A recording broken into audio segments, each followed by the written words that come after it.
Hi guys, welcome back to my channel. So today we're going to be taking the full body measurement, and the things you're going to be needing today will be your measuring tape, a paper with a list of measurements, and a pen.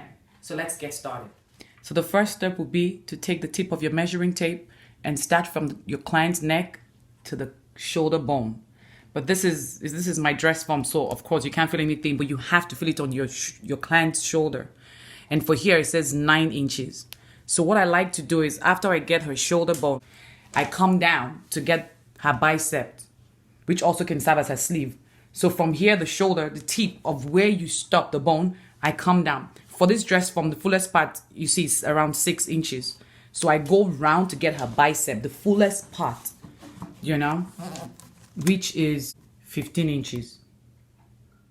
So the next thing will be to take the fullest part of her bust. I took off her arms so you could see.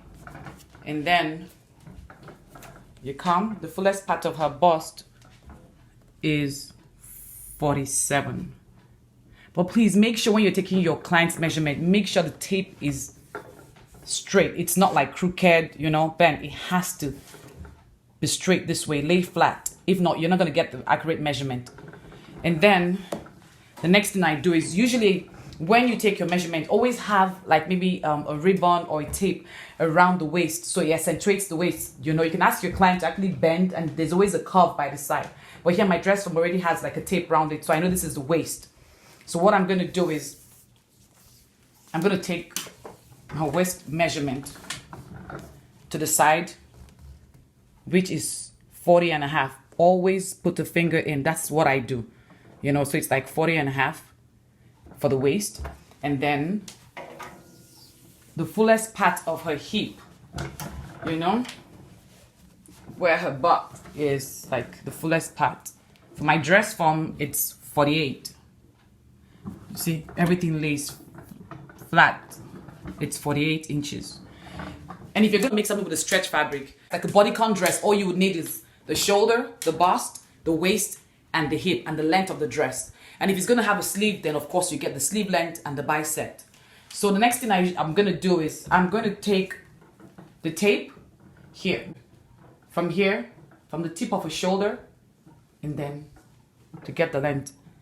This is how I take my measurement to get the length of the dress. And I put a finger here, and then I always ask the client, how short do you want it? 43, 44, whatever it is. If it's a long dress, and then all the way to the floor.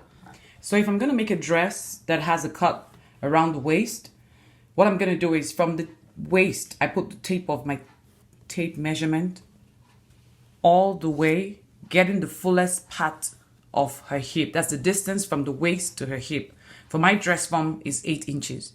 And then from still leaving my tape at the tip of the waist, I come down to her knee. Usually I go 2 inches above her knee. Let's just assume that, you can see your client's knee. So this is 25. And I would go round her knee, asking her to just take a step forward. This just says 37. But just, when you have your client, taking your client's measurement, ask her to just take a step forward. And then, I know that round the knee is 37. If you want to create the curve, like the mermaid shape. So remember where we took the round knee? If it's going to have like a cut, like a circle skirt, like a circle underneath the bottom part, from where you stopped, from where her knee is, like 2 inches above her knee, you come down to the floor length. Because it's going to have like a cut, a joining from the knee to the floor length. It depends on the style you're going for. I'm just trying to give you a detailed measurement on how to take it. So from the knee all the way to the floor. And this is like 26 inches. It could be 20 to be 30. Depends on how full your client wants it. Yeah. So now, starting back again from the waist, since I already have her knee, I come down all the way to the floor length with her shoes on. Always ask your client to come with her shoes. Taking the vertical measurement. Now, so from the tip of your shoulder, you come down to the bust point. This is 13 inches, shoulder to bust point, 13 inches, to under bust here, 16, that's under her bust. So for my dress form, 16 inches. And then from the shoulder to the front of her waist, 19 inches. 19 inches or 19 and a half, 19 inches. This is like the front shoulder to waist measurement, half length. But I also like to take the half length from the back also. You see? The back of the neck to the waist, 17 inches. 17 and a half. But remember, you always have a tape here, so always at the tip of the tape, where her waist starts, 17 inches will be good. So this is the back half length. Yeah, and then we're gonna do from the shoulder all the way. I always like to have my tape flat, and I put the finger here to her hip. You can always eyeball it, Her upper hip will be 25, and then her lower hip will be 27. 27 here, that's the fullest part. I always like to take the upper hip and the lower hip when I take my measurements. Yeah, and then another measurement I like to take would be like from the shoulder, the neck depth. I mean, how deep do you want it?